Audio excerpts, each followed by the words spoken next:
एकलव्य को महाभारत के मुख्य पात्रों में से एक माना जाता है। मान्यताओं के अनुसार ये हिरण्यधनु नामक एक निषाद का पुत्र था। जब एकलव्य बड़ा हुआ तो उसने गुरु द्रोणाचार्य के पास जाने का फैसला किया, परंतु जब एकलव्य गुरु द्रोणाचार्य के पास पहुंचा तो उन्होंने उसे शिक्षा देने से इनकार कर दिया। एकलव्य इस बात से तनिक भी आहत नहीं हुआ। उसने वहीं जंगल में रहकर धनुर्विद्या प्राप्त करने की ठान ली। उसने जंगल में द्रोणाचार्य की एक मूर्ति बनाई और उन्हीं का ध्यान कर धनुर्विद्या का अभ्यास करने लगा। एक दिन आचार्य द्रोण अपने शिष्यों और एक कुत्ते के साथ आखेट के लिए उसी वन में पहुंच गए जहां एकलव्य अपनी धनुर्विद्या का अभ्यास कर रहा था। द्रोणाचार्य का कुत्ता राह भटक कर एकलव्य के पास पहुंच गया और भौंकने लगा। एकलव्य उस समय धनुर्विद्या का अभ्यास कर रहा था। कुत्ते के भौंकने की आवाज से एकलव्य की साधना में बाधा पड़ रही थी, अतः उसने ऐसे बाण चलाए कि कुत्ते को जरा सी भी खरोच नहीं आई और कुत्ते का मुंह भी बंद हो गया। एकलव्य ने इस कौशल से बाण चलाए थे कि कुत्ते को किसी प्रकार की चोट नहीं लगी और अपने बाणों से कुत्ते का मुंह भी बंद कर दिया। कुत्ता वहां से भागकर गुरु द्रोण के पास जा पहुंचा। गुरु द्रोण और शिष्य ऐसी श्रेष्ठ धनुर्विद्या देख आश्चर्य में पड़ गए। अद्भुत, ये तीरंदाजी तो कमाल की है। इस कुत्ते को जरा सी खरोंच तक नहीं आई। इस वन में ऐसा धनुर्धर कौन है जिसमें ऐसी कुशलता है?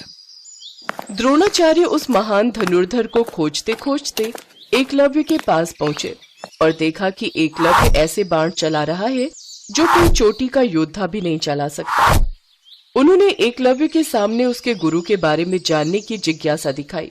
पुत्र, धनुर्विद्या में तुम सचमुच बहुत पारंगत हो। गुरुदेव आप, प्रणाम गुरुदेव।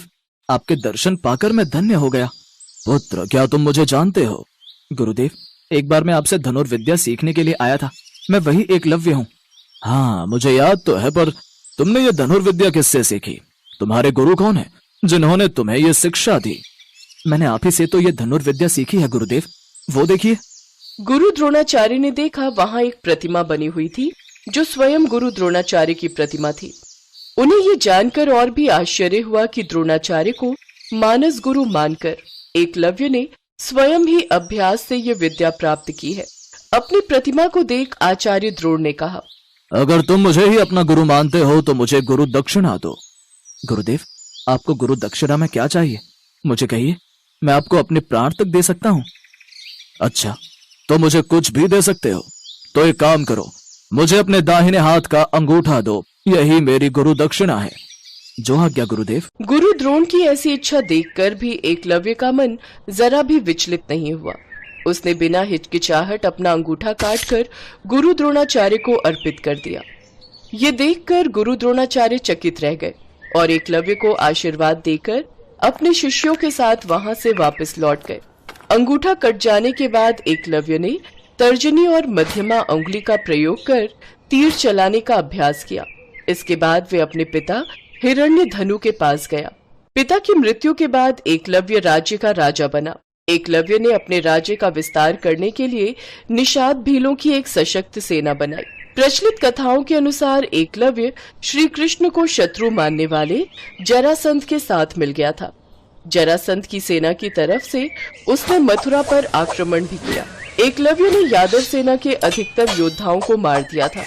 जब ये सूचना श्री कृष्ण के पास पहुंची तो वे युद्ध करने आ गए। श्री कृष्ण जानते थे अगर एकलव्य को नहीं मारा तो महाभारत युद्ध में वह कौरवों की ओर से लड़ेगा, जिससे पांडवों की परेशानियां बढ़ सकती हैं। जिसके बाद श्री कृष्ण और एकलव्य के बीच युद्ध हुआ। अब जब स्वयं भगवान युद्ध कर रहे हो तो कोई महान से महान योद्धा भी कैसे टिक सकता है। भगवान कृष्ण अपने सुदर्शन चक्र से एकलव्य का शीश काट देते हैं और एकलव्य मृत्यु को प्राप्त हो जाता है।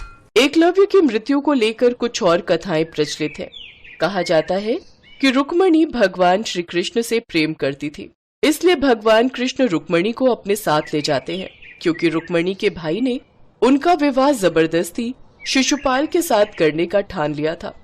तब रुक्मणी के भाई के कहने पर एकलव्य कृष्ण जी का रास्ता रोक देता है और वही भगवान कृष्ण से युद्ध करते हुए वह मारा जाता है। और यह भी कहा जाता है कि जब जरासंध की मृत्यु हुई तो उसका बदला लेने के लिए एकलव्य ने भगवान कृष्ण से युद्ध किया और इस युद्ध के दौरान एकलव्य मारा गया। परंतु वास्तविकता यही है कि एकलव्य का वध भगवान श्री कृष्ण के हाथों ही हुआ था। एकलव्य के वध के बाद उसका पुत्र केतुमान राजा बना था। एकलव्य एक महान शिष्य और एक महान धनुर्धर था। उसकी गणना संसार के सर्वश्रेष्ठ धनुर्धर और महान शिष्यों में की जाती है। एकलव्य की महान गुरु भक्ति के कारण ही उसका नाम सदा के लिए इतिहास के पन्नों पर लिख गया। आज भी जब सर्वश्रेष्ठ गुरु भक्ति की बात आती है तो महान शिष्यों में एकलव्य का नाम सर्वप्रथम आता है।